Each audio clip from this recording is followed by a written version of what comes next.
What's good, YouTube? It's Nas, and we back with another video. Road to 300 subscribers, of course, and I got this idea from TikTok. I saw DeAndre Jordan talking about a clip of Chris Paul, and I just wanted to look back and see how didn't the Lob City Clippers win a championship, because that Lob City Clippers team was exciting, they were fun, and more importantly, they were winning games. They were one of the best teams in the West every single season, and Clippers fans had something to look forward to every season.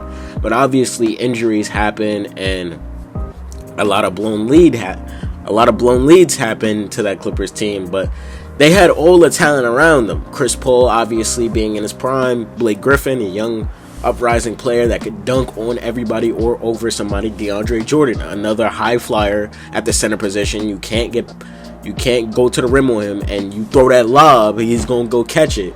Jamal Crawford off the bench, 6th man of the year. You got JJ Redick starting, one of the best shooters in the league. It's just that team was so deep, and I don't really understand how they didn't accomplish anything. Like, they're just in the record books as one of their, I guess not really, they're not really in the record books, but I'll say like their highlights is just going to be seen around after obviously we're old and we're of age now, where we can look back at that Clippers team, and that shit was 8 years ago, which is kind of crazy because I remember growing up on that Clippers team, and Chris Paul used to just throw it up and they used to go catch it. But let's just talk about their playoff history, because why not? We got nothing else to do till the next game. So in the 2011-2012 season, Chris Paul's first season with the Los Angeles Clippers, they won in 7 games against the Grizzlies. They won game 1, they lost.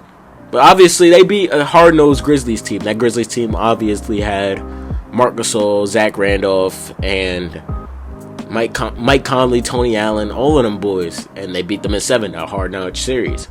But the next series, they got swept by the number 1 seed in the Spurs, and this was 2012 too. So this was the year KD, Westbrook, and Harden went to the finals. So they got swept in this team, and they were no chance for the Spurs. So in the next season, in the 2012-2013 season, they played the Grizzlies again, but this time they lost in 6 games. Well, damn, they went back-to-back against the Grizzlies. But obviously the Grizzlies got better this season, and they didn't accomplish nothing. The 2013-2014 season, this looked like a promising year for the Clippers. They played a young Warriors team, which is kind of crazy because after this season, the Warriors would obviously get the championship. But in this series, they won in 7 games, it looks like, against that Warriors team. They won game 7 at home, I believe, in the Clippers team. And Chris Paul had a legacy game in one of these games, I believe. But in the next series, they would go on in the 2013-14 season. The next series, they would play the Oklahoma City Thunder, and they would lose in 6 games to KD and Russ, which is not a bad team to look back, not a bad team to lose to, if you want to call it that, but obviously not the goal that they had in mind.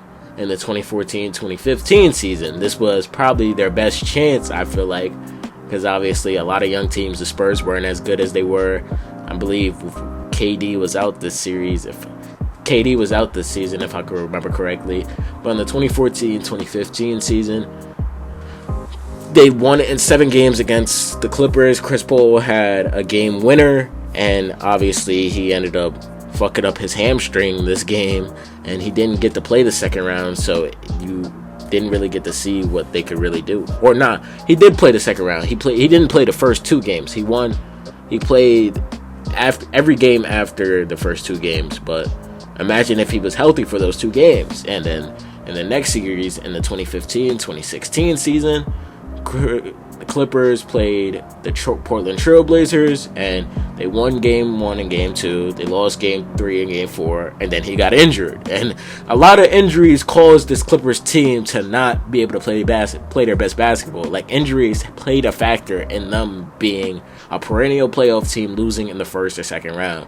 And I thought it was crazy a few years ago that the Clippers never made a conference finals with all of this talent on this roster. It didn't really make sense to me, in my opinion. Like, how is that even happening? And you could say it's because of injuries, in the 2016-2017 season. His last season on the Clippers, they played the Utah Jazz, and they lost in 7 games to the Jazz, so the Clippers finally thought it was time to switch up their roster, and I can't blame them, because if your team is not playing at their best and always getting injured season by season, and when they're healthy they're losing in the first or second round, because obviously I didn't even talk about Blake Griffin's health, because Blake Griffin's health played a huge role, because obviously if you're jumping that high and jumping with that much force, you're going to get injuries, and teams are going to take you out. Like, let's just keep it a buck. They're gonna try to limit you from skying high and not getting those highlights that you get on a normal basis,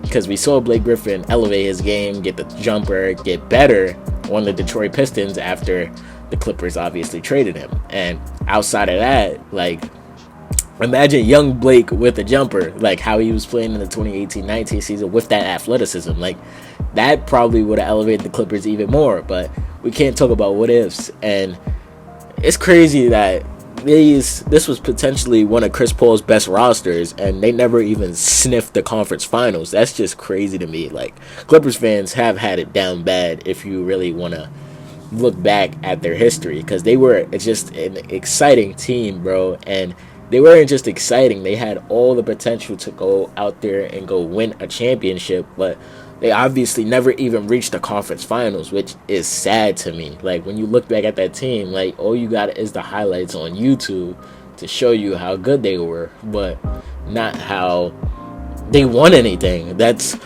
why people still make the CP0 ring jokes, like, because outside of the 2018 Rockets and the 2021 Suns, like, these Clippers teams, he played 6 years on the Clippers, and no doubtably he should get his jersey retired for the Clippers. He was one of the best players in franchise history, but at the same time he never reached the conference finals with this team. So I don't know, but in my opinion, Chris Paul should have his jersey retired. That shouldn't even be a fucking question. Like that, like, nah, him and Blake, because what they did for that Clippers team was crazy, because they were bad throughout the 2000s. Like, I would used to look back at their records and shit, look at their highlights. It was bad before Blake and Chris, not even Blake, because Blake was there before Chris Paul got there. Before Chris Paul got there, Chris Paul really transformed that whole franchise into the Lob City, and obviously being a perennial destination, because who got them? Really, the Chris Paul trade really opened up doors, because Patrick Beverley and Lou Will came from Houston. So Chris Paul really saved that franchise. I might title it that. Maybe, I don't know, the Lob City, or how Chris Paul saved the Clippers. I don't know.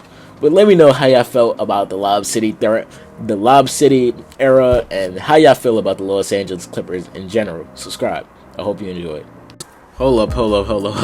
We not done yet, yo. Like, if y'all want to see some more videos, or one video right here, there's one on the left, and hit that subscribe button, bro. We posting every day, daily. Come on, help the channel grow, and I hope to see y'all next time.